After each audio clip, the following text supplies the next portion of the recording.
للأسف ماما المهندسة كندا مصطفى اختفت من تقريبا 11 آب لليلة 11 ليلة 12 صباح 13 اختفت وما عاد عرفت عنها أي شيء. حاولت أدق لها موبايلها مغلق، ما عاد قدرت أتواصل معها أبدا.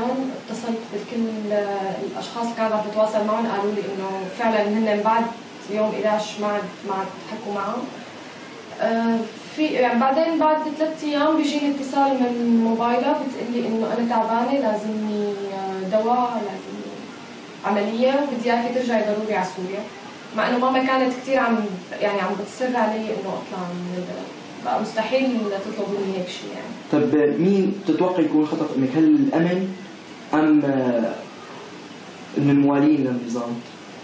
هلا شو ما كنت انا عامله ما بصير اتعاقب بهي الطريقه. يعني نحن اشخاص لا عملنا فتنه طائفيه مثل ما النظام بيتهمنا، لا كنا عم نخرب البلد. نحن فقط كنا عم ندعو لبناء سوريا جديده، سوريا لكل السوريين. يعني ما بصير اتعاقب انا ووالدتي بهي الطريقه اللي كثير بشعه. ما بصير تتعاقب عمرها 49 سنه لمجرد انه ربت بنتها على فكره كلنا واحد وما في تفرقه، تتعاقب بهي الطريقه اللي هي الاغتصاب. طيب شو بتوجهي رساله للطائفه العلويه بشكل عام وبالاخص لرفقاتك والموجودين بمدينه جبل؟ أنا بوجه بس رسالة صغيرة للطائفة، لأنه اللي صار له سنة و7 شهور ساكت ما رح هلا أنا أقدر أثر فيه. يعني خلص اللي بده يتحرك كان يتحرك. بس المشكلة إنه النظام لهلا للأسف قانع عن الشعب إنه هو بيحمي الأقليات.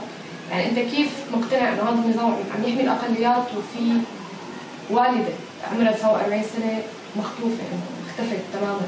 كيف مقتنع نظام يحمي الأقليات بعد استشهاد باسل شحادة يعني وإسماعيل حيدر؟ يعني كيف يعني ما بعرف. يعني للأسف شو يعني شو ما حكينا ما رح نغير شيء.